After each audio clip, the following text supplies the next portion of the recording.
It is a great privilege for me to be here, soaking up the energy at one of the greatest Sankirtan chakras of the universe. Lord Chaitanya's Sankirtan movement is interplanetary, and by his setting in action the Sankirtan movement on the Earth planet, it gradually covers the whole universe. And in case you don't know, maybe you don't see what is right in front of your eyes, this place is one of the prime Sankirtan chakras in the universe. And so I come here to soak up the energy.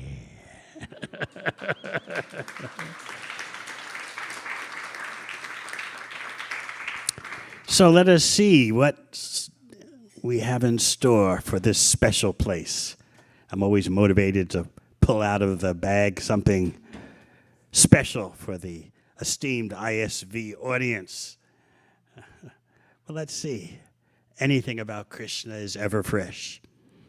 That was Shukadeva Goswami's evaluation of Parikshit Maharaj in the 10th canto.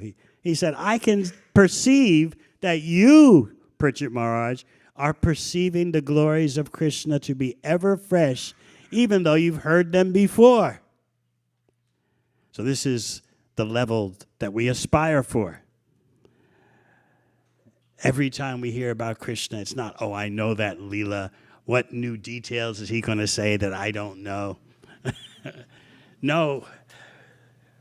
Our consciousness that we strive for is to hear the topics of Krishna as if we never heard them before. So today I've heard that you're focusing on the chapter 8 of the first canto, Prayers by Queen Kunti. So let's see what we can touch upon today.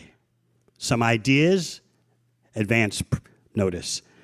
Some ideas that come to my tiny mind are love of Krishna and separation. I spoke a bit about this in Mayapur this year, but this is here the extension of Mayapur. So, and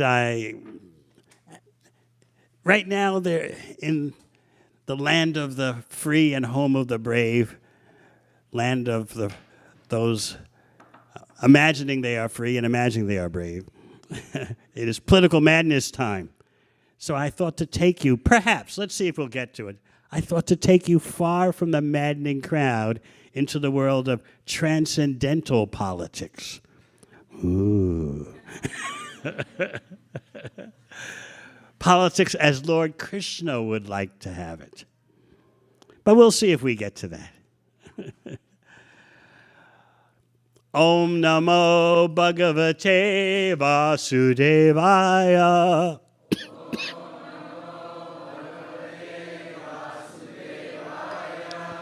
Om Namo Bhagavate Vasudevaya.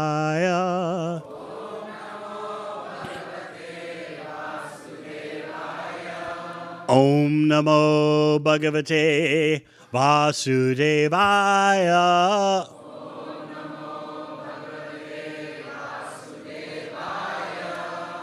We shall chant Srimad Bhagavatam, 1st Canto, Chapter 8, Text 37. Apyajanastvam swakritehi taprabho Jahasasi swit suhido nujivana Yesham nachanyad babata padambujat Parayanam rajasu yojitam hasam Apyajanastvam swakrite hita prabho Jahasasi swit suhidonu jivana Yesham nachanyad babata padambujat Parayanam Rajasu Yojitam Hasam. Apyajanastam Swakrite Prabho. Jahasasi Swit Suhido Nujivana. Yesham Nachanyad Bhavatap Padam Bhujat. Parayanam Rajasu Yojitam Hasam.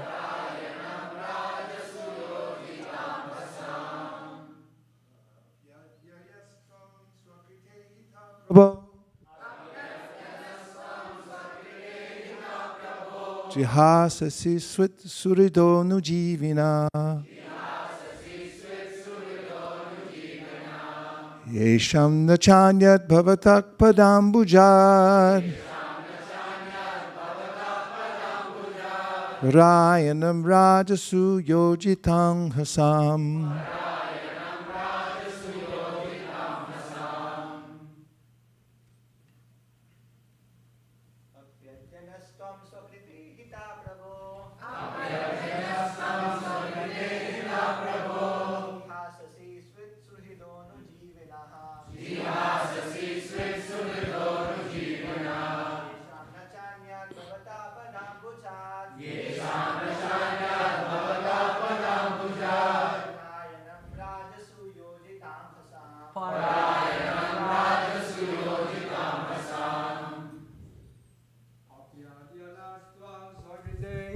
Prabho Jiha Sasi Swit Surido Nujivina Yesham Nachanyat Bhavata Padam Bhujat Parajanam Rajasu Yojitam Hasam. Vaishnavis.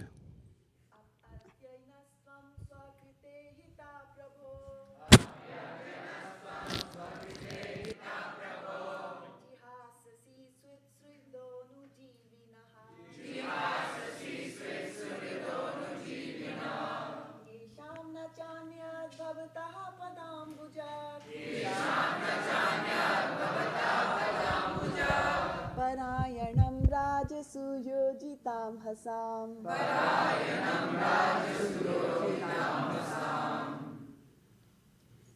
Apyadyanasvam Swakite Hita Prabho. Jiha Sasi Swit Surido Nujivinaha. Yesham Nachanyat Bhavatah Padambujat. Parayanam Rajasu Yojitam Hasam.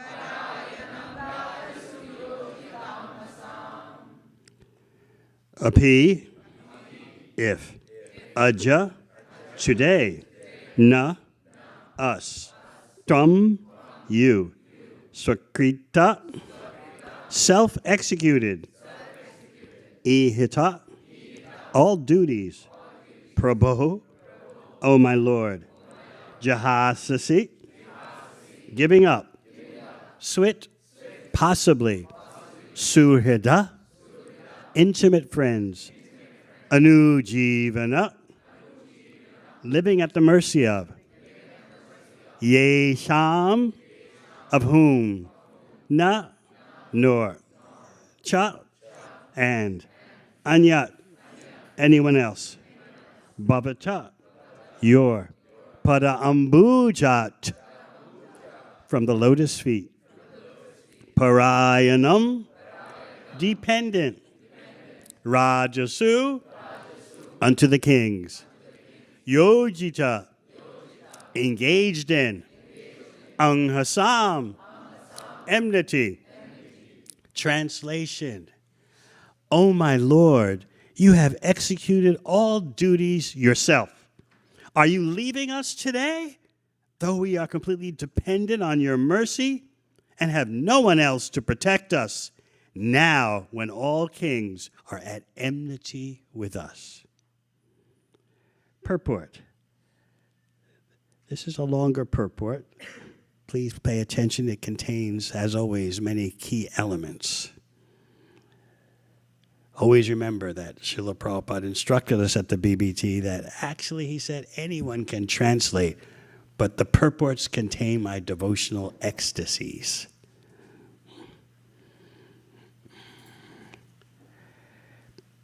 The Pandavas are most fortunate because with all good luck, they were entirely dependent on the mercy of the Lord.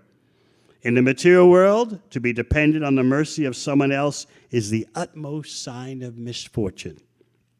But in the case of our transcendental relation with the Lord, it is the most fortunate case when we can live completely dependent on Him.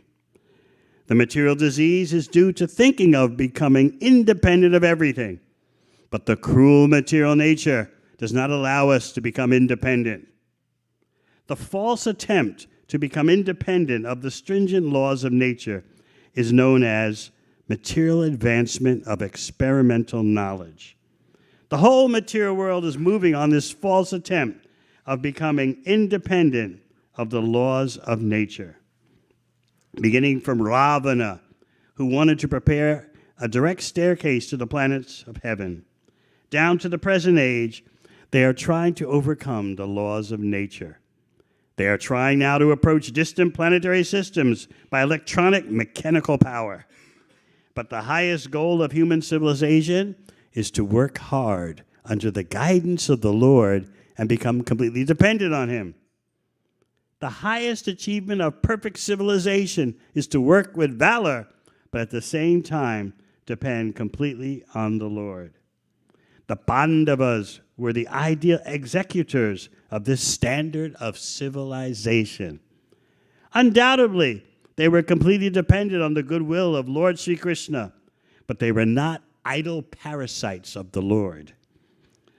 They were all highly qualified, both by personal character and by physical activities. Still, they always looked for the mercy of the Lord because they knew that every living being is dependent by constitutional position. The perfection of life is, therefore, to become dependent on the will of the Lord instead of becoming falsely independent in the material world. Those who try to become falsely independent of the Lord are called anatta, or without any guardian, whereas those who are completely dependent on the will of the Lord are called sanatta, or those having someone to protect them. Therefore, we must try to be sanatta, so that we can always be protected from the unfavorable condition of material existence. By the deluding power of the material nature, by the deluding power of the external material nature, we forget that the material condition of life is the most undesirable perplexity. The Bhagavad Gita therefore directs us, 7:19, that after many, many births, one fortunate person becomes aware of the fact that Vasudeva is all in all, and that the best way of leading one's life is to surrender unto Him completely. That is the sign of a Mahatma. All the members of the Pandava family were Mahatmas in household life. Maharaj Yudhishthira was the head of these Mahatmas, and Queen Kunti Devi was the mother. The lessons of Bhagavad Gita and all the Puranas, especially the Bhagavat Purana, are therefore inevitably connected with the history of the Pandava Mahatmas. For them, separation from the Lord was just like the separation of a fish from water. Srimati Kunti Devi, therefore, felt such separation like a thunderbolt. And the whole prayer of the queen is to try to persuade the Lord to stay with them. After the battle of Kurukshetra, although the inimical kings were killed, their sons and grandsons were still there to deal with the Pandavas. It is not only the Pandavas who were put into the condition of enmity, but all of us are always in such a condition. And the best way of living is to become completely dependent on the will of the Lord and thereby overcome all difficulties of material existence. Translation again. O my Lord, you have executed all duties yourself. Are you leaving us today, though we are completely dependent on your mercy and have no one else to protect us, now when all kings are at enmity with us? Om Agana Chimidandasya Gananjana Shalakaya Chakshur Militangena Tasmai Sri Gurave Namaha. Jai Sri Krishna Chaitanya Prabhu Nityananda Sri Advaita Gadadhar Shivasadi Gaur Bhaktavrinda. Hare Krishna, Krishna Krishna, Hare Hare, Hare Rama, Rama Rama, Hare Hare. In this first canto, you're getting a whiff of love of Krishna and separation. This is what Queen Kunti is alluding to, and this is what she is expressing. Vipralambha Bhava, the emotional, ecstatic state of feeling separation from Krishna, which, as you know, in the Bhagavatam, this expression of Vipralambha Bhava reaches its pinnacle in the 10th canto with Krishna's intimate associates, the gopis. But don't overlook the fact that you'll find the first fragrances in the first canto.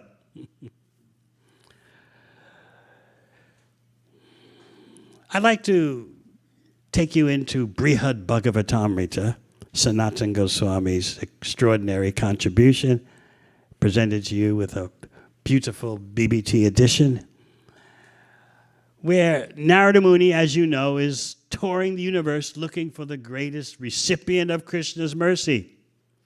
He goes from this one to that one to that one.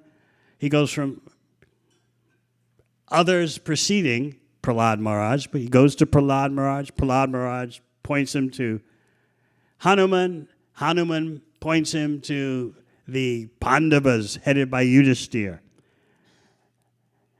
When Narada Muni is approaching the Pandavas after hearing from Hanuman, these are the greatest devotees, the greatest recipients of Krishna's mercy, Narada Muni, just like he did with Prahlad Maharaj previously, rushed to where this devotee is and sought to worship him. What happened when he did that with Prahlad Maharaj? Prahlad Maharaj was deep in samadhi, meditating. That's his specialty, you know, Prahlad Maharaj, Smaranam. And he sensed that Narada Muni is coming. He's nearby. And so Prahlad came out of his samadhi and indeed saw Narada Muni he saw him with his physical eyes approaching. So Prahlad is ready to greet his guru because Narada Muni is his guru. So Prahlad's trying to worship Narada Muni. And Narada Muni won't let Prahlad worship him. Narada Muni embraces him. You are the greatest devotee. You are the greatest devotee. Narada Muni is just lost in ecstasy. He disregards all guru-disciple external etiquette. And he's embracing Prahlad, but Prahlad's trying to worship him. So then, after some dialogue with Prahlad, Prahlad points him to the Pandavas. And Narada Muni goes racing off to Hastinapur to find the Pandavas. And the same thing, he approaches the Pandavas headed by Yudhishthira Maharaj. And Yudhishthira Maharaj, being a majestic emperor, immediately gathers all the paraphernalia for worshiping Narada Muni. But Narada Muni confiscates all the paraphernalia and starts worshiping the Pandavas. He's offering all just like we had Prabhupada's Guru Puja, and Vaisheshika Prabhu was offering articles to Prabhupada. So Narada Muni started offering all the articles to the Pandavas as well as everyone in their house, even their servants. And Narada Muni presents what he's heard from Prahlad. You are what he's heard from Hanuman, excuse me, you are the greatest devotees. You are the greatest devotees. And then, like everyone else who Narada Muni has encountered, the devotee or the devotees seek to refute what Narada Muni has said. No, it's not that. Now, sometimes, like in the case of Prahlad, that's Narada Muni's disciple. So Prahlad just couldn't reject everything the Guru says, even though the Guru is glorifying him. So Prahlad kind of does a sidestep. Yeah, it's sort of true what you're saying, but not exactly. Yeah, you say that I always remember Krishna Smaranam no matter what. Well, to tell you the truth, I might have remembered him a few times when I was in danger, but that's about it. But I know someone better. You see, I just sometimes remember the Lord, but I don't do any active service. But Hanuman, he's always absorbed in active service. You better go see him. Of course, we should not make the mistake of thinking that Prahlad's Smaranam, his state of always remembering the Supreme Personality of God, is inactivity. Indeed, as you know, Smaranam is one of the 9 processes of devotional service. Shravanam, Kirtanam, Vishnu, Smaranam, Padasevanam. But Prahlad, out of his humility, is trying to work his way around receiving such compliments, such praise from Narada Muni. So in each case, this goes on. Whoever Narada Muni goes to next, I've heard you're the greatest recipient of Krishna's mercy. Oh, looking ahead, let's jump ahead a bit, because the Pandavas are going to send Narada Muni to the Yadavas in Dwarka, headed by Uddhava. So Narada Muni's in ecstasy is going to approach Uddhava. I found the greatest recipient of Krishna's mercy. And Uddhava is going to start crying. Why is Uddhava crying? Because hearing the praise of himself, he's immediately remembering the service done by so many devotees who Uddhava considers much better than him. So this is an interesting way, a beautiful, perfect, transcendental way of receiving commendations from Vaishnavas, that immediately you think of all the devotees who are doing better service. I like to explain to our devotee audiences that no matter what service you're doing right now, whether it's speaking, offering puja, leading kirtan, distributing books, no matter what you're doing, right now at this very moment, somewhere in ISKCON, someone's doing the service better. So I found this is a wonderful way to receive the blessings, the commendations of Vaishnavas while being realistic. Yes, I hear what you're saying, but I know somewhere in the world, maybe Mongolia, maybe Fiji, Siberia, Paraguay. Right now, someone is doing the service better than me. So that's what Uddhava was feeling. He was crying, thinking, I'm remembering all the devotees who are doing so much better. But then, this gets a bit inconceivable. Things take another turn with Uddhava, and he starts feeling transcendental matsarya, transcendental envy and jealousy. Who are all these others who think they're serving Krishna? Krishna is mine. I'm doing great. How can that be expressed without any material contamination? It's a great wonder. I've been thinking about it over and over again for months now. Usually you think envy it's material contamination. But actually, as Srila Prabhupada once explained, envy actually is indirect appreciation, because you only envy someone who does something better or has something better. In the case of Uddhava's matsarya, his jealousy, it was not an attempt to bring anyone down.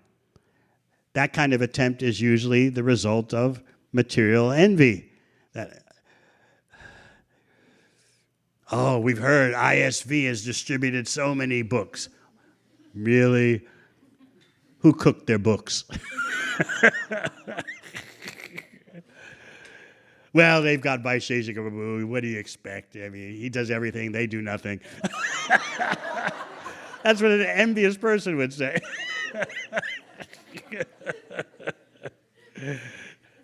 But Uddhava's jealousy was not like that. His jealousy was an ecstatic love of Krishna, and it deepened his relationship with Krishna, just like the envy of who in the topmost portion of the spiritual world, in the most confidential leelas, the gopis sometimes express envy and jealousy of one another. But they know it's all for Krishna's pleasure.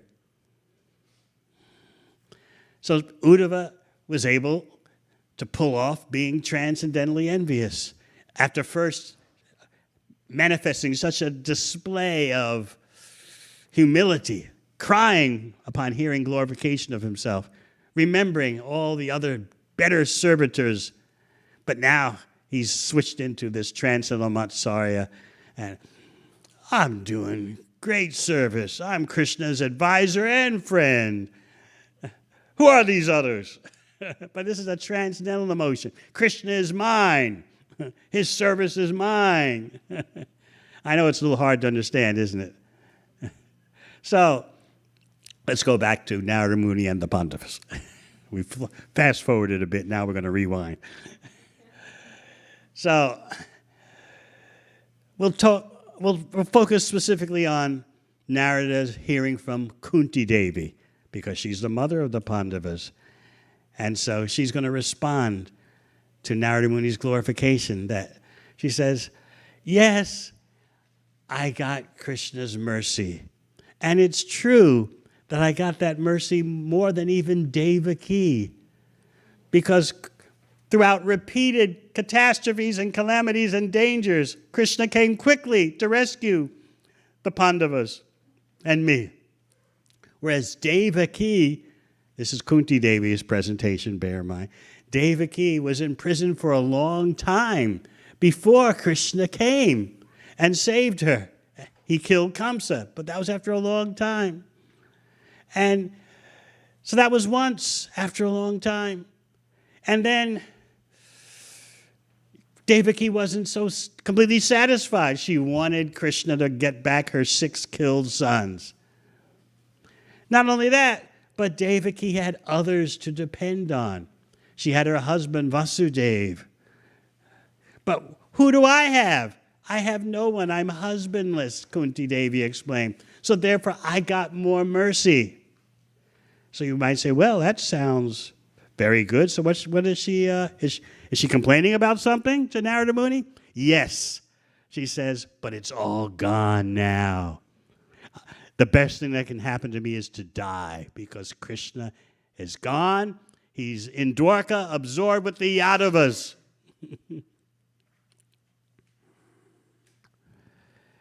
So this is sounding like she's complaining. But actually, this complaining is an expression of Vipralambha Bhava, feeling of separation. The best thing that can happen to me is to die right now. Krishna is gone. He's not coming back. He's not coming back to Hastinapur. He's so absorbed in Dwarka with the Yadavas, they are the real devotees. Now, one thing we skipped over. When Narada Muni first encountered the Pandavas, he's racing into Hastinapur. Pandavas, greatest recipients of Krishna's mercy. What does he find the Pandavas doing? They're plotting how to bring Krishna back. And how do they think? How do they strategize to bring Krishna back? They said, well, maybe we could... it's time for a yagya, an Ashvamedha yagya. That'll do it. A huge sacrificial event. Krishna will come for that. But then again, no. To prepare an Ashvamedha yagya takes too long. We want Krishna to come as soon as possible.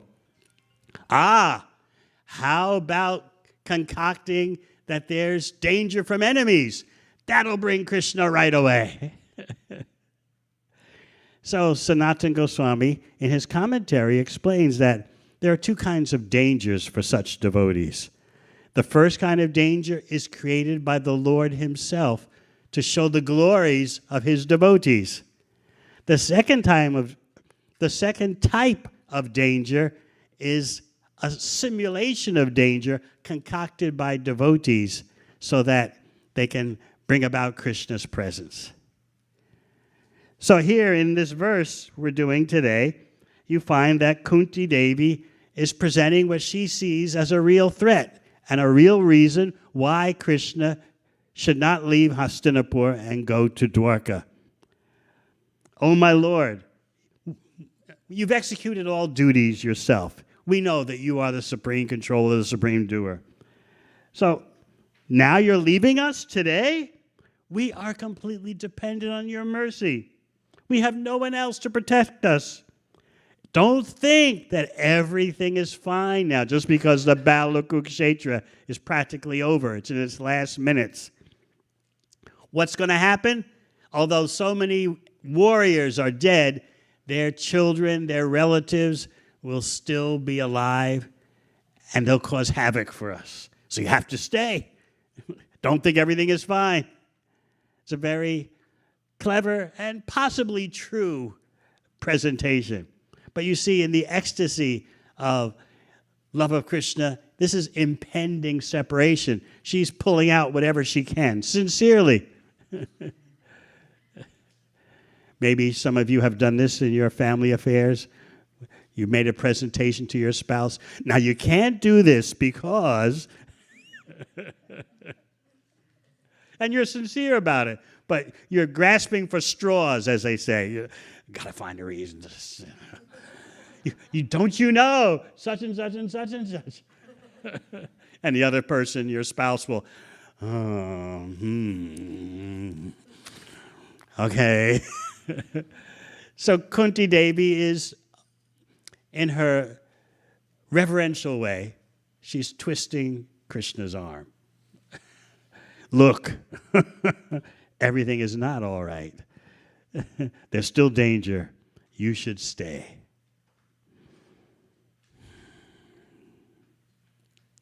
So what about this Vipralambha Bhava? I explained some in Mayapur. How the ordinary understanding is that we think it's painful, but after the pain of Vipralambha, feeling separation, there's the joy of meeting. That's the conventional understanding, Sanatana Goswami says. But the actual confidential understanding is that the pain itself is the topmost pleasure. And he says the proof is that the topmost devotees always pray to experience love of Krishna in separation, to experience the agony. So normally, as I said, we would think that the separation is blissful because it brings about the state of meeting. And that's where the real happiness is. As the expression normally is, no pain, no gain. So, they're going through the agony of separation, but soon they'll be meeting Krishna, and that'll make all the agony worthwhile. No. The full understanding given by the acharyas is that the pain of separation is exquisitely the most beautiful, the most blissful state. What do you think? So as I was explaining in Mayapur, Sanatana Goswami gives the example of ice. What happens when someone takes some ice straight out of the freezer and sticks it on your arm? What do you feel? Huh? No, you feel it burning. How can ice burn? Ice is actually cold, but you feel it as, externally you feel it as burning. Similarly, love of Krishna and separation seems painful from the external point of view, but from the inside, it's actually the highest pleasure. What do you think of that? So speaking again, what we explained in Mayapur, I remembered Srila Prabhupada preaching to George Harrison. You know, the famous musician who helped distribute so many books because as Vaisheshika Prabhu can tell you. One of our prominent Sankirtan opening lines was, when distributing Krishna book back in the 70s, was, look, introduction by George Harrison. So Prabhupada was preaching to him, and he was explaining to George what is love of Krishna and separation. So Prabhupada said to George and the room full of devotees, you're outside, you're in the sun. Suddenly the sun disappears behind the clouds. What do you feel? And the devotees, logically, they thought, responded, you feel cold. You would say the same thing, right? The changey weather, this happens. I know in New Zealand all the time, weather changes. 1 minute you're in the full sunshine, the next minute, sun goes behind clouds. So yes, I feel suddenly cold. Prabhupada said, no, you feel separation from the sun. That's an existential state, a bhava. So he gave that example to George Harrison. This is like what is love of Krishna and separation. It's an existential state in which you actually have Krishna even more. Just like when the sun goes behind the clouds, you're sun conscious. You're not simply cold. Oh, you're actually, if you think about it, you're feeling the absence of the sun. Where did the sun go? Sun, when are you coming out again? A beautiful example. What I didn't say in Mayapur was an example. I was explaining this during the Soviet bloc days. I was in Prague, the capital of then Czechoslovakia, which was under Soviet domination / oppression. So I was meeting devotees from various Eastern Bloc countries. And we couldn't meet in a hotel room because all the hotel rooms are bugged. And so I rented a car. And yes, we were worried the car is bugged, but at some point you had to just do what you had to do. So the four leaders, some from Poland, some from East Germany, some from Bulgaria, we piled them into the car and drove to a lonely dead-end street to do what? They had traveled by train 12 hours or 16 hours just to sit in a parked car and talk about Krishna. Just see how fortunate you are. And yet we complain, right? Oh, I don't know if I'm going to the temple today. Traffic is a bit much. How will I find a parking space for my car? I have a Tesla. I don't want anyone bumping into it.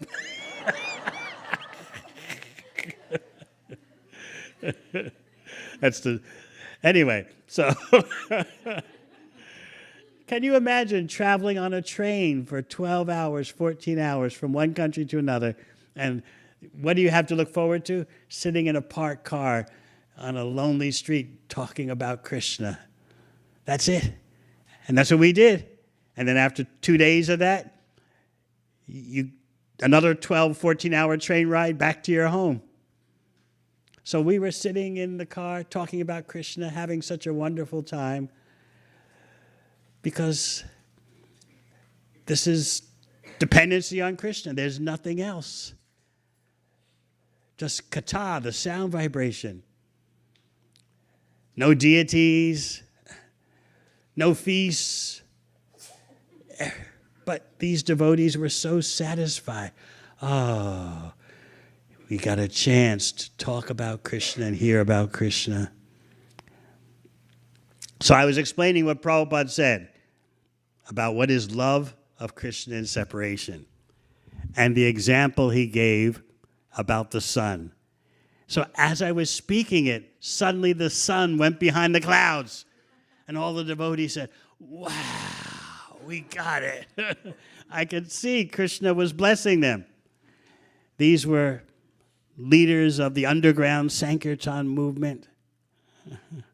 Vaisheshika Prabhu was describing how when we first started trying to infiltrate Prabhupada's books into these countries. We would like take 5 books and hide them in a big sack of flour, or wrap them in aluminum foil and hide them in the engine block.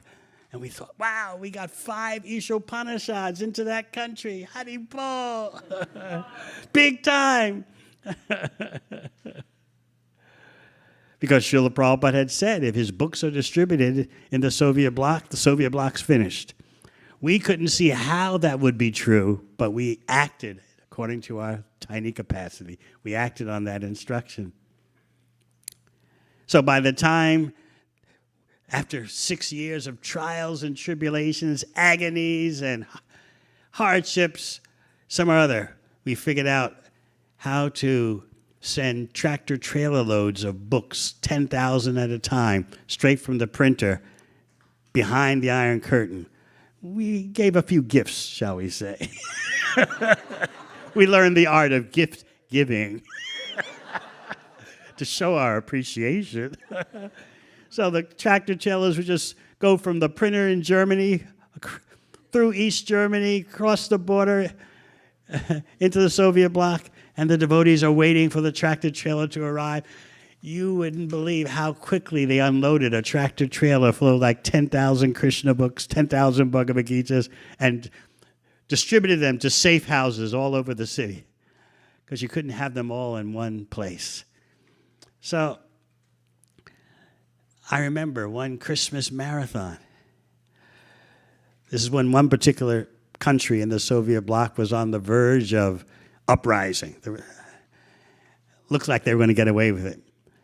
And the devotees took advantage of the political situation to come out on the streets and distribute books, which formerly was considered impossible. But because there were so many demonstrations in the street, this is how to take advantage of politics. There were so many demonstrations, freedom, liberation. Devotees said, well, we'll go out there and distribute books. There's so much commotion, no one will notice. And it was the middle of the winter, not like a California winter,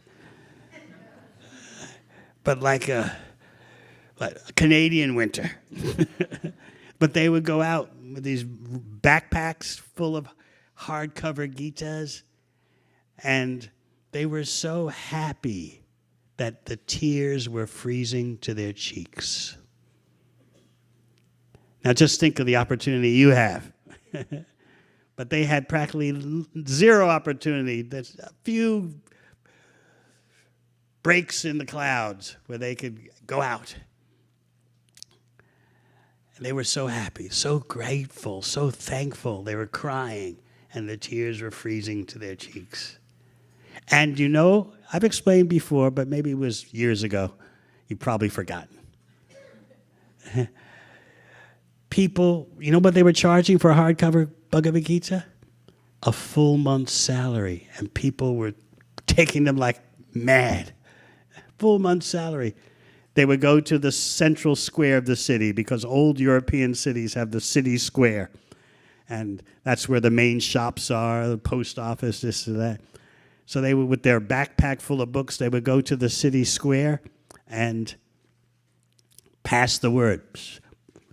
Mystical books printed in the West. Mystical books about India printed in the West. And the whole squares would start buzzing.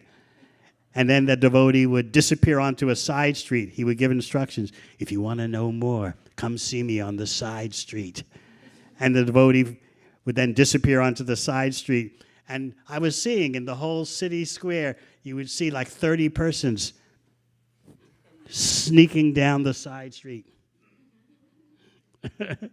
And they would line up to where the devotee was on the side street. They would line up with a month's salary in their hands to buy a Bhagavad Gita. And they were so grateful.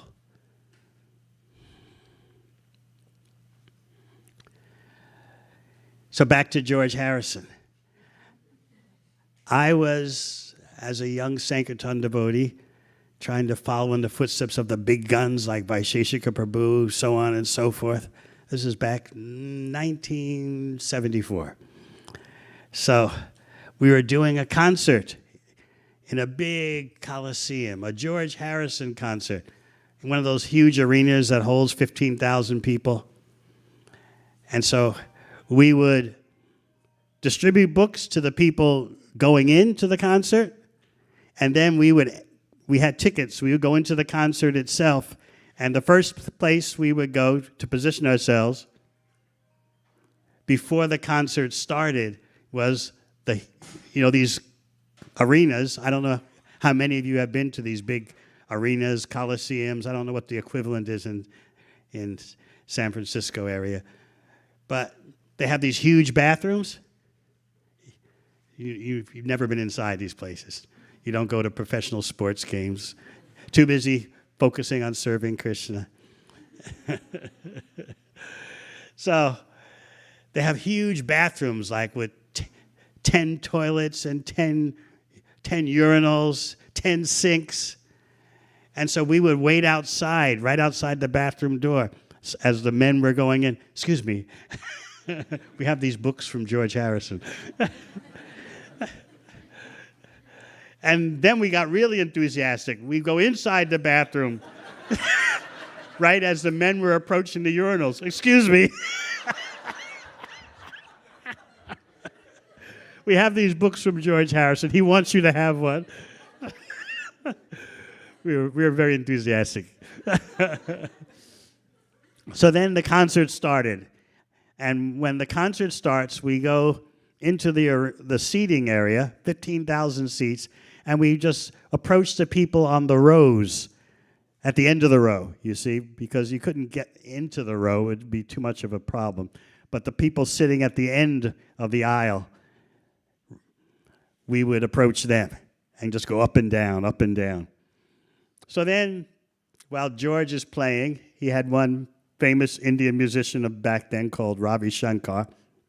He was playing with George, playing sitar. So George makes an announcement. And the next song will be, I Miss You, Lord Krishna, Where Are You? I heard that, and I immediately loaded up my arms with 20 Krishna books. Somehow or other, I was able to hold on to 20 hardback Krishna books. And so I just stood in the aisle near the back wall of the auditorium, waiting for George to finish his song. 20, his books are very heavy, but I know what's going to happen as soon as he finishes singing. So he finished his song, I Miss You, Lord Krishna, Where Are You? And I yelled out, Krishna books, Krishna books. 50 people jumped out of their seats and ran towards me with money in their hands. They pressed me up against the wall, grabbing all the books.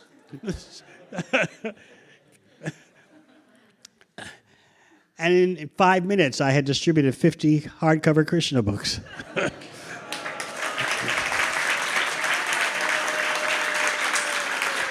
That is the testimony to Prabhupada's explaining to George Harrison. In a way, George could understand what is love of Krishna and separation. So that's the sign, as I like to point out, this is the sign of the greatest teacher. He's able to take the most esoteric, mystical reality and encapsulate it in a way that even someone who's not even a full practicing devotee can grasp a tiny bit of it. And of course, love of Krishna and separation is like an endless ocean. As Chaitanya Charitamrita says, Krishnadas Kaviraj says, I'm just trying to give you one drop. And that one drop is enough to drown the universe. So there is an example of Srila Prabhupada's greatness and the effect it had on others. So Kunti Devi is giving you, as we said in the beginning, a taste, premonition of the full impact of love of Krishna and separation you'll get in the 10th canto. And so she's saying to Krishna, you can't go now. But she's doing it in a reverential way.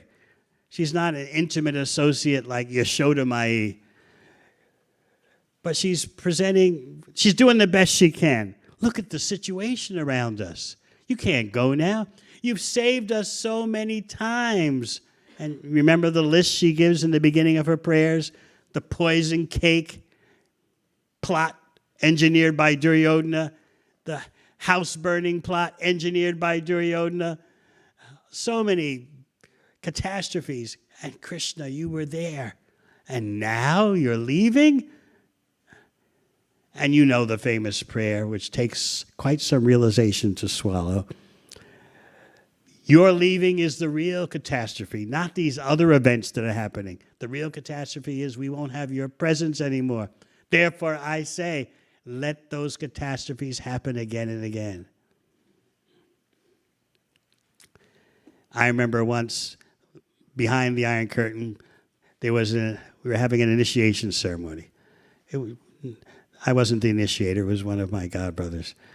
And so he said to me, pick out a verse from Bhagavatam, just like whenever Vaisheshika Prabhu is on some kind of Zoom call, BBT, whatever, they always say, Vaisheshika Prabhu, can you pick out a verse? He's always got some verse ready. So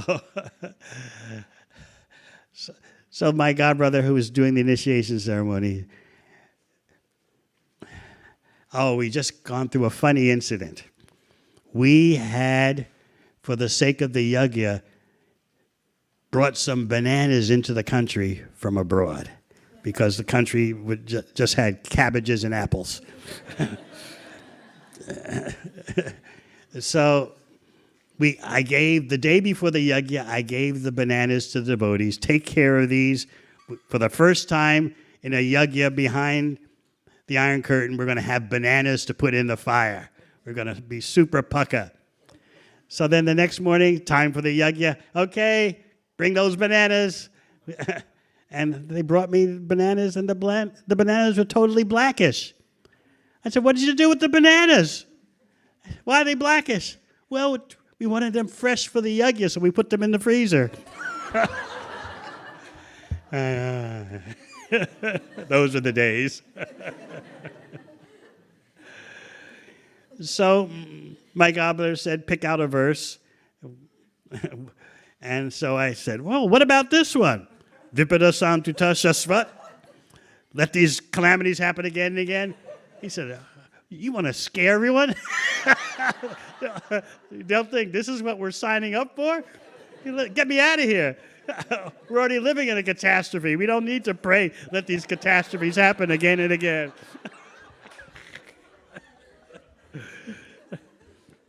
How Queen Kunti really felt that. It takes a lot of prayer and a lot of deep introspection. The real calamity is you're leaving Hastinapur. So in Brihad Bhagavatamrita, Sanatana Goswami reports that Kunti Devi is saying, Krishna has gone to Dwarka. He's with the Yadavas.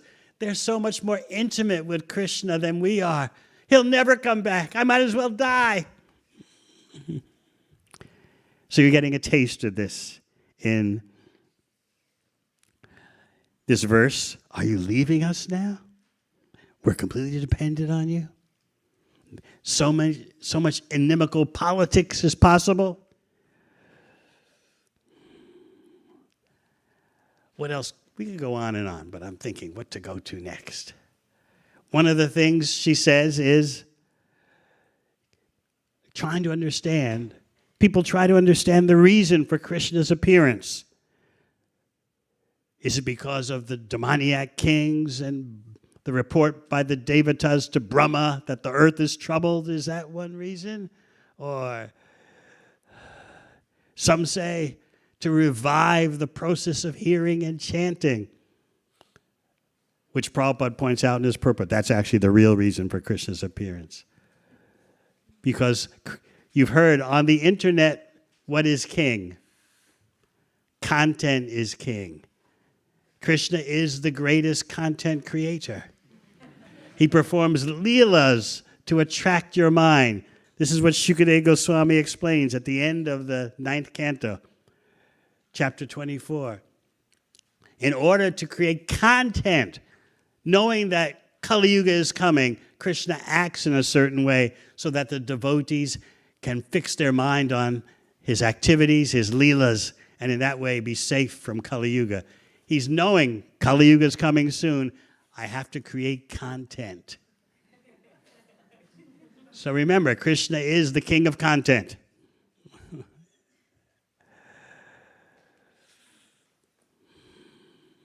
So Kunti Devi is flipping through various reasons why people say Krishna appeared. She says, some say that he came to glorify the dynasty of Yadu. Others say he came to glorify King Yudhisthira. So what about this King Yadu? Do you remember the history of Yadu in the 9th canto, the son of Yayati? Everyone knows? Yayati, the king, got into a bit of trouble with his father-in-law. And the father-in-law was angry. The father of Yayati's wife, one of his wives, he's a Kshatriya, the father-in-law cursed him. You've done something you shouldn't have done. You've diminished the luster, the prestige of my daughter whom you married. I'm cursing you. This is Shukracharya. He's got Brahminical power, which he often misuses. I'm cursing you that you'll be prematurely old. You're going to be right now afflicted by old age. What would you do if that happened to you? You're in your prime and someone says, I curse you now to be an old person. So Yayati panicked. Oh no. And he explained, please, I haven't fulfilled all my material desires yet. And by the way, I'm married to your daughter. She has not fulfilled all her material desires yet. If I'm afflicted by old age, that means that our enjoying days are over. And by the way, I'm married. Let me remind you once again, I'm married to your daughter. So Shukracharya did a quick calculation. I wanted to strike back at Yayati, but this is affecting my daughter, his wife. Okay, we'll modify the curse.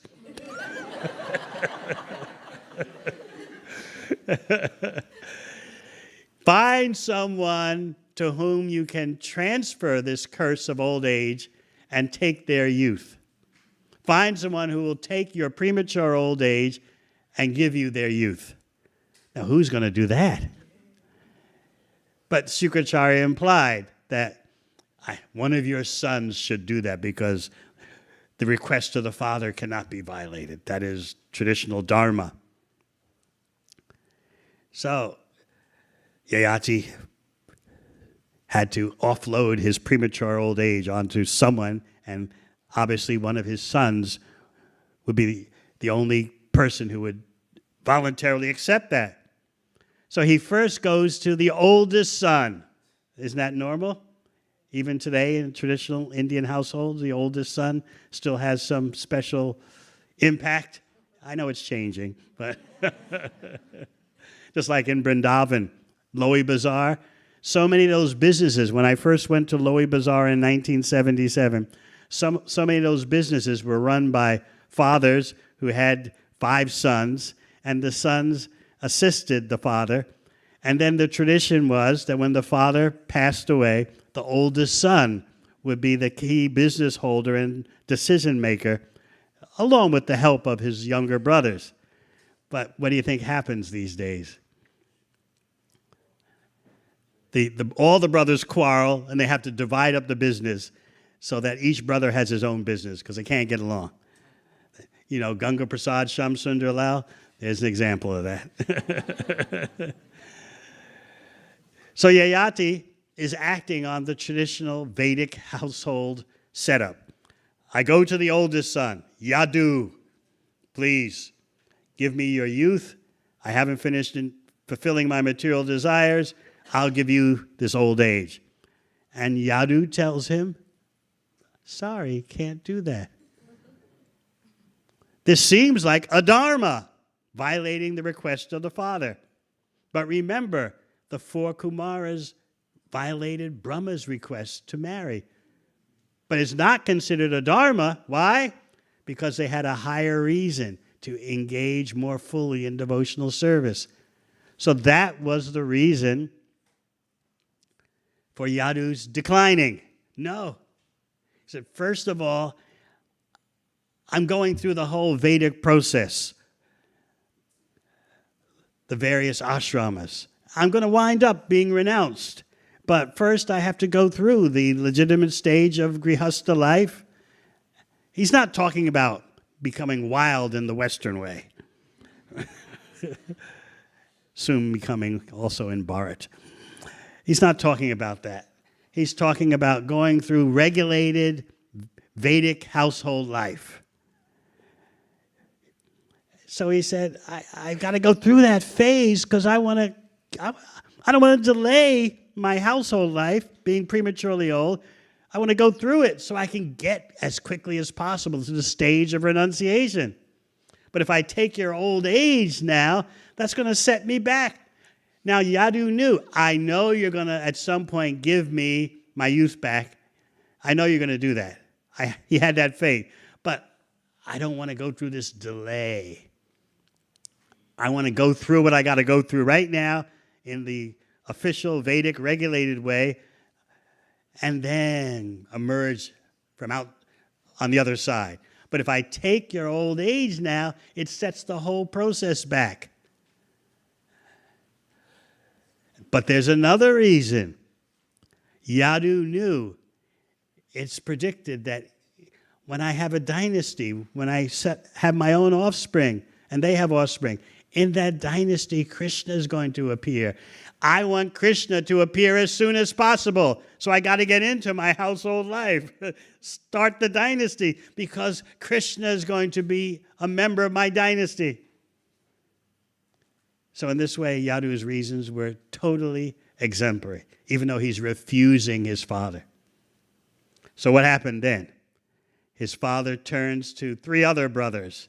And what was their response? No way! How can we give up what is eternal, our youth?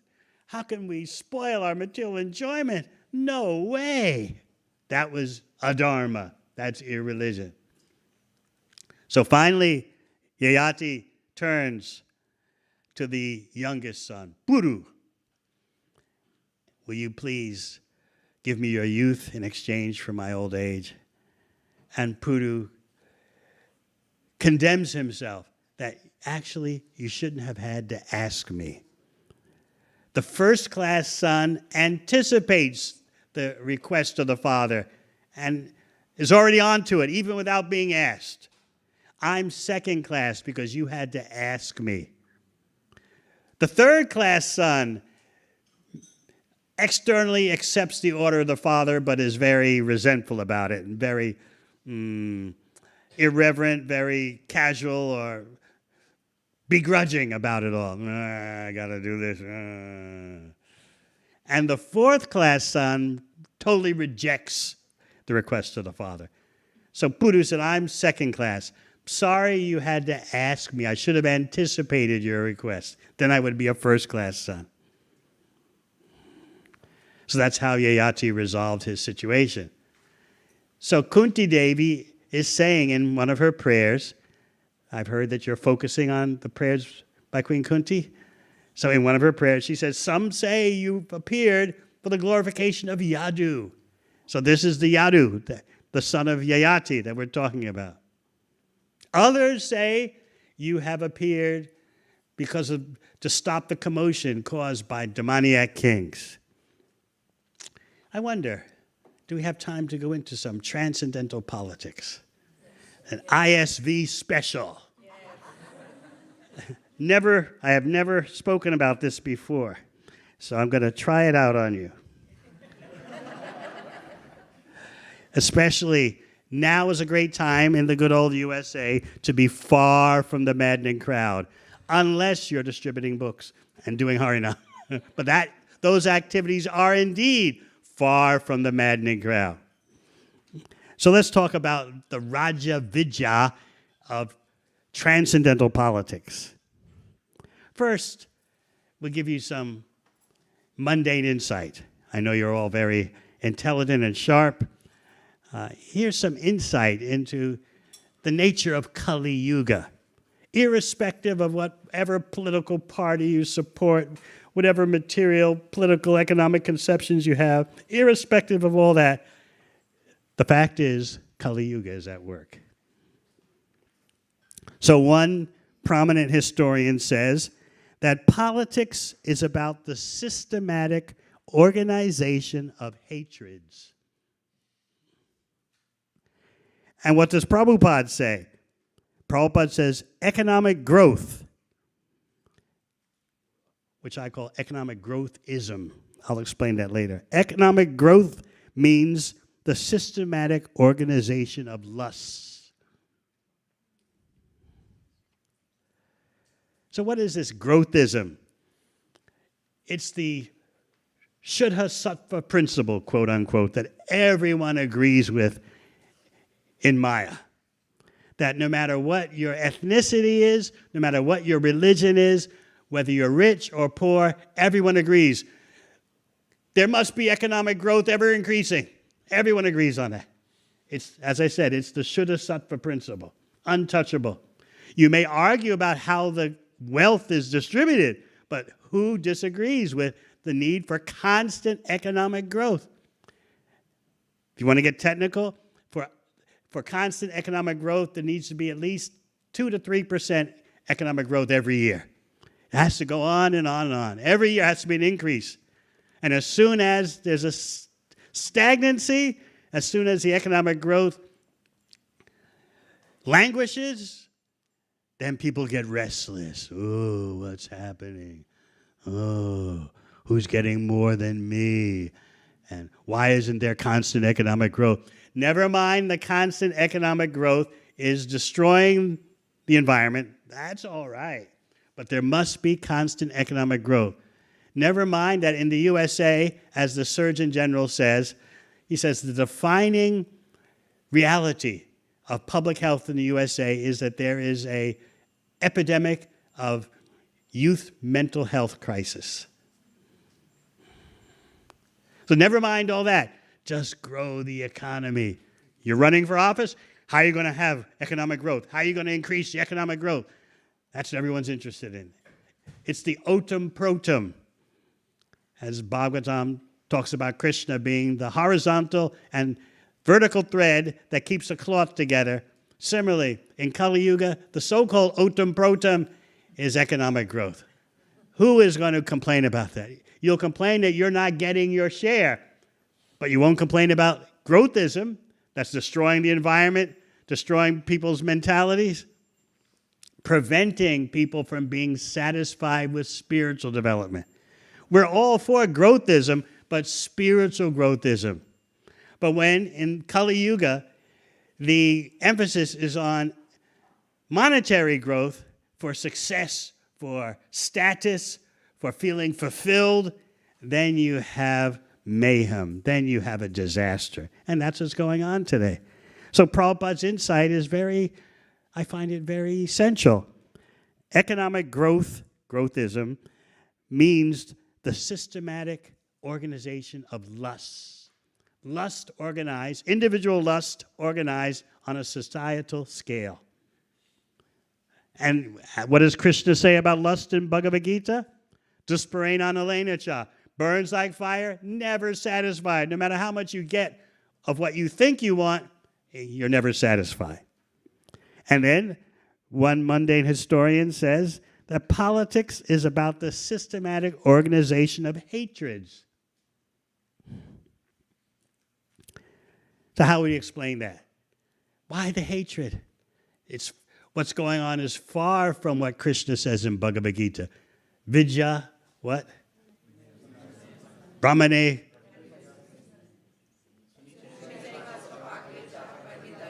Yes. Is that what's going on in politics today?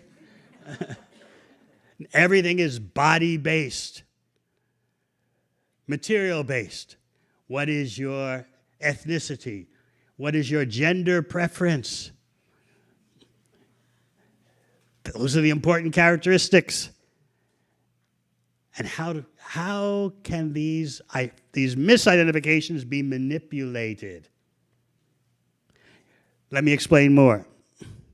This is a little political psychology that, and it's very timely now, regardless of what your political conceptions are. We're not getting into all that. There are two things: anger and anxiety. In order to systematically organize hatreds, you as a Kali Yuga leader have to know how to manipulate anger and anxiety. So anger in political psychology is known as an approach motion, an approach emotion. It allows you to, by approach, it means I want to do something. You get ready to do something. You can be mobilized because of anger. Whereas anxiety is known as an avoidance emotion. Anxiety immobilizes you. You don't know what to do. You just feel something's wrong. You're on edge. You can't put your finger on what the cause is or who the blame is. You're immobilized. So the whole point of Kali Yuga politics is what? To get you from anxiety to anger. How transcendental is that?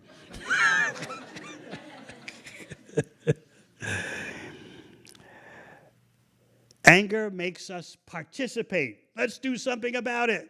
Whereas anxiety does the opposite. I don't know. There's nothing you can do. I mean, things are just the way they are, and I don't know who to blame or what I should do. Maybe I'll just play pickleball or something.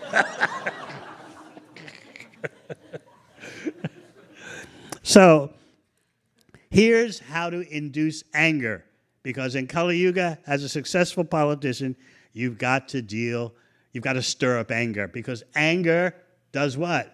Mobilizes people, mobilizes voters. So here's how you do it. First, you need a unified group identity. You are your upadi. You are your material designation. You should feel that unity with others of the same material designation, whether it's the same ethnicity, the same religion, whatever. You have your group. And guess what? Not only do you unify yourself on the bodily platform, but in order to swing into action, you need a threat. So there's two things: your unified group and the threat. Your problems that are affecting your group are caused by, oh, thank you so much. Now I understand where all my problems are coming from. It's because of, fill in the blank as you like. I'm not going to fill in the blanks for you. Whether immigrants or Muslims or Hindus or thises or that's or purple striped people or whatever. They are the reasons why you don't have all the money that you should be having. I remember when I first tried to become a devotee, still trying, and my parents noticed I was reading these books from India, and they reminded me, because every time as kids we would sit down at the dinner table and we wouldn't finish all our spinach. We didn't like spinach back then. Mother would say, remember what? Remember the starving people in India. Now what does my mother say? Oh, those people from India, they're smart. They take all the good jobs.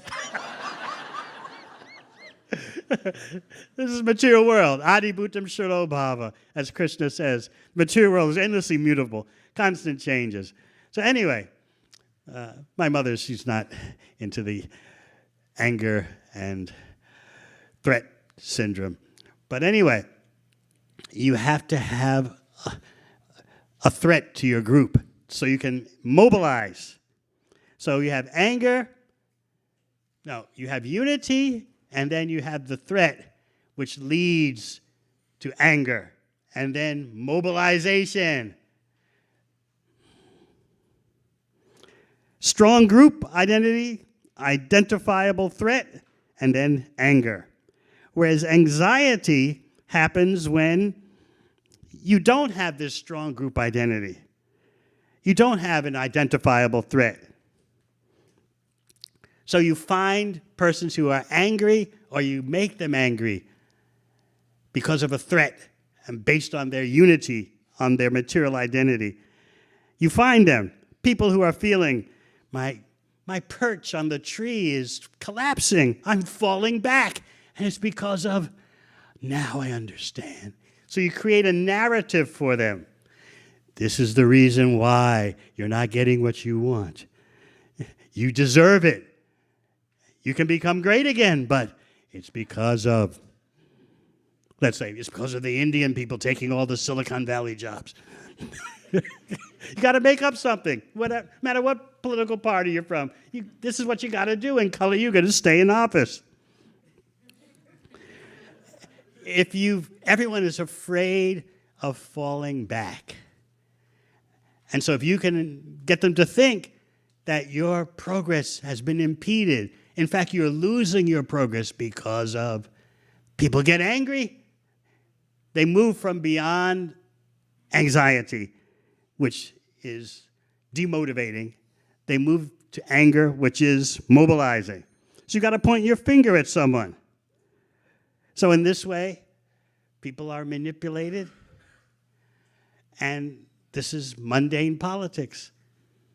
Whereas what Krishna is doing in Bhagavad Gita is not mundane politics. He wants the Pandavas in and the Kauravas out. So as Prabhupada explains, Krishna is making politics, but he's the Supreme Personality of Godhead. He has a right to do that. I want these people in, I want those people out. Because the Pandavas were his devotees. What does Prabhupada explain in the purport in the 4th chapter of Bhagavad Gita? Evam parampara praptam imam rajasya vidu. I explain this knowledge of Bhagavad Gita to the Rajarshis, the saintly kings. Why? In the purport it says that the government, led by real leaders, is supposed to protect the people from lust. How many of your political candidates promise to do that? No. They protect you from lust. We'll help you with your lust. Vote for me. Your lusts will be fulfilled. And we'll help you to identify the threats to your lust and greed program. And then you can get angry, and your contributions to our campaign will increase. Oh, how wonderful is that? But in a real human society, which we don't have today, the heads of state are supposed to protect the people from lust, anger, and greed. Whereas, as we said, now it's, where's my lust? I don't have enough greed. I need more greed. Who can I be angry at? And the leaders help you to do that. They have nothing better to offer. So this is why Krishna says, I spoke this Bhagavad Gita so it was handed down through the saintly kings, the saintly heads of state, the chief executives, so they could do their service of protecting the people from lower desires. What do we have going on today? Totally the opposite. Now let's talk about the last thing. I got a long list here, but you're the first ones I'm trying this all out on, you know. Because ISB is famous for its, well, you've got Radhika Raman coming here. You have Vaisheshika Prabhu here all the time. So you're used to erudite presentations. So not that I'm presenting anything erudite, but I'm seeking to serve this wonderful congregation of devotees.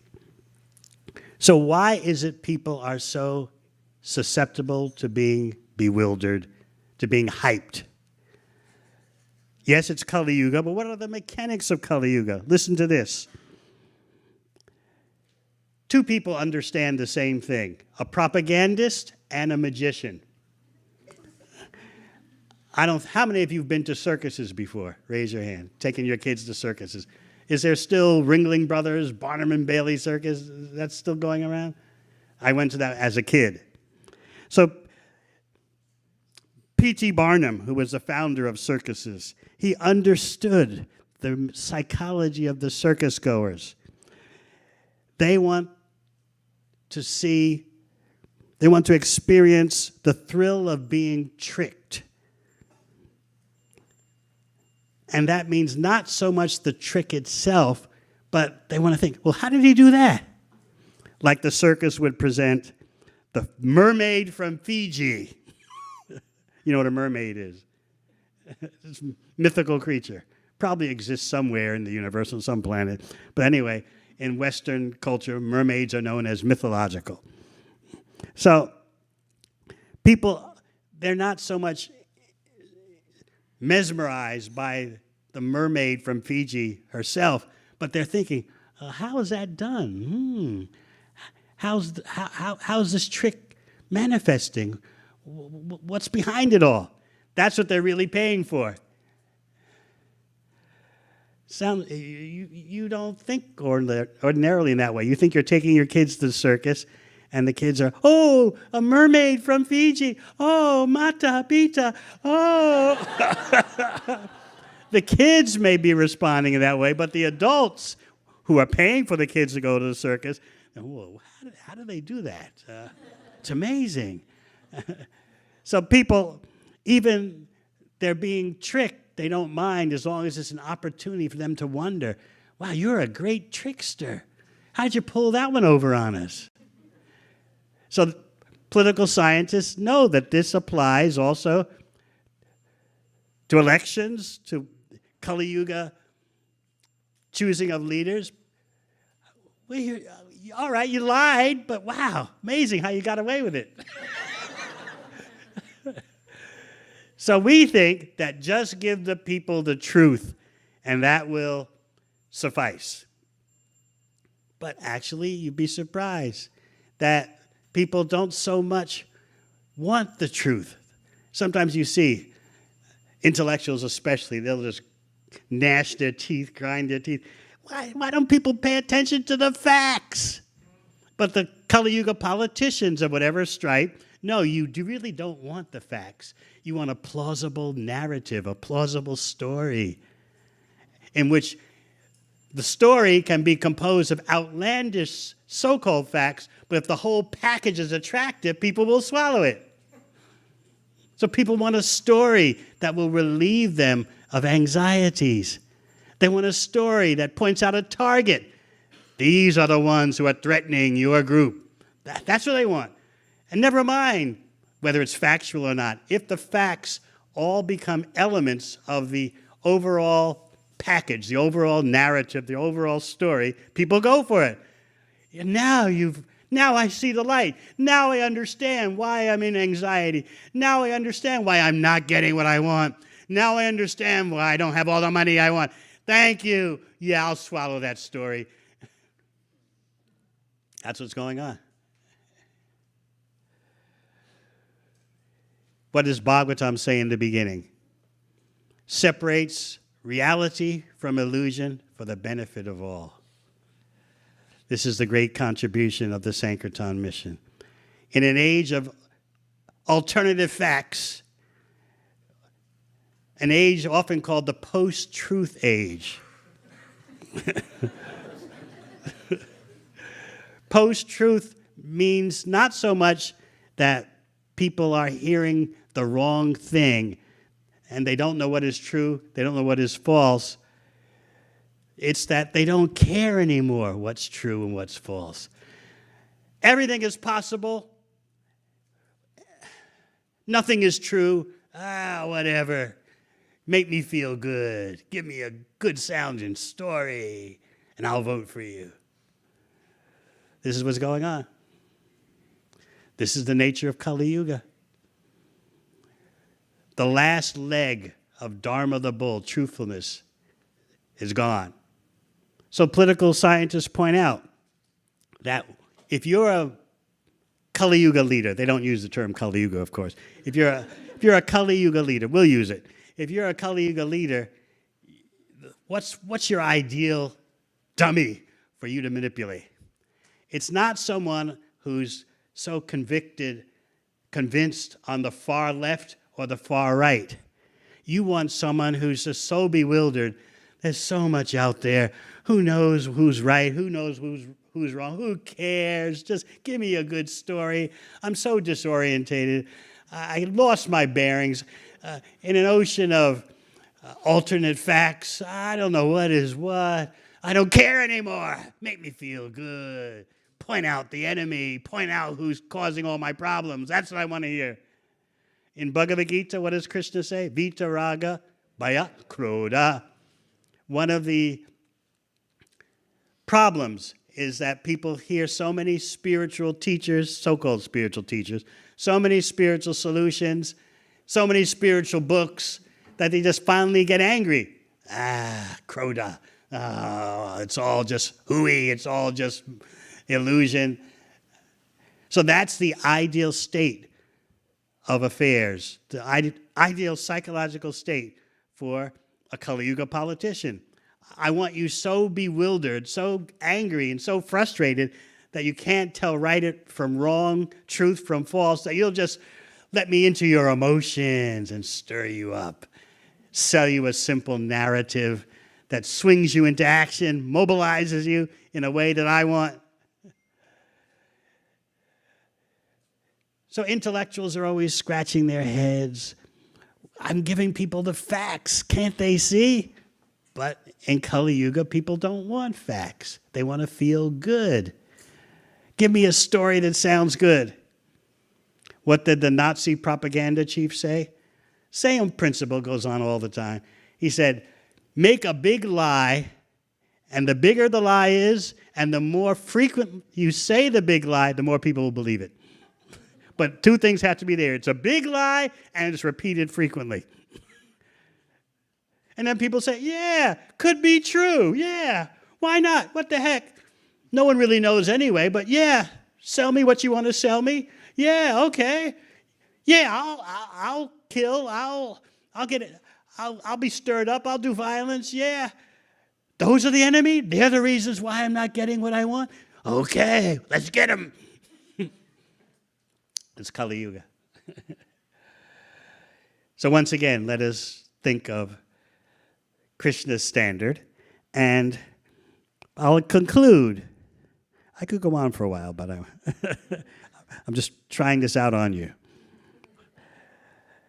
5th canto, chapter 15, text 7, King Gaya.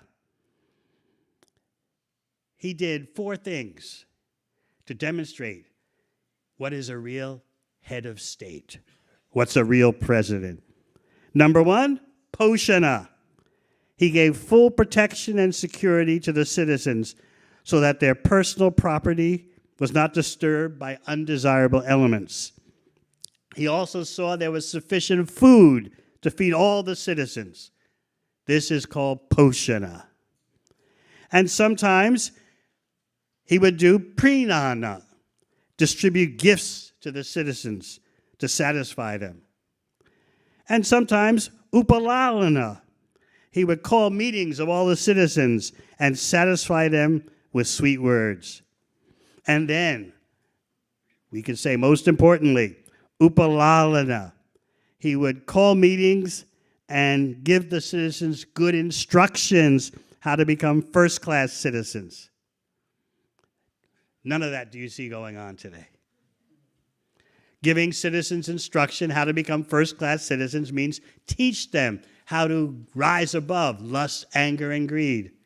Instead, you have the opposite today. How to be more greedy, how to be more lusty, how to be more angry. Vote for me.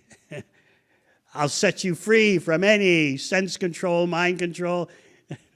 You'll be at the complete mercy of a consumer society that's destroying the earth. But don't worry that it's destroying the earth. Why worry about that? Anyway, The adults won't be around for the main environmental havoc. It's just your children will have to cope with it. This is known as intergenerational tyranny. We'll screw up the world as adults, and the children, they'll figure out something. Right? So this is all to point out why more and more we need an increase in the Sankirtan movement. Reality distinguished from illusion for the benefit of all. So just by hearing about Maharaj Gaya, he's known as a Mahapurusha because he gave the citizens all material and spiritual facilities. So Prabhupada writes in the purport, this is the Bhakti Yoga process. Due to all these transcendental activities, King Gaya was always free from the bodily conception. He was full in Brahman realization. To be full in Brahman realization means Brahmeti, Paramatmeti, Bhagavaniti Shabdyate. He's Bhagavan realized. That's full, not partial Brahman realization. Therefore, he was always jubilant. He did not experience material lamentation. Although he was perfect in all respects, he was not proud, nor was he anxious to rule the kingdom. So this is reality distinguished from illusion for the benefit of all. Hare Krishna.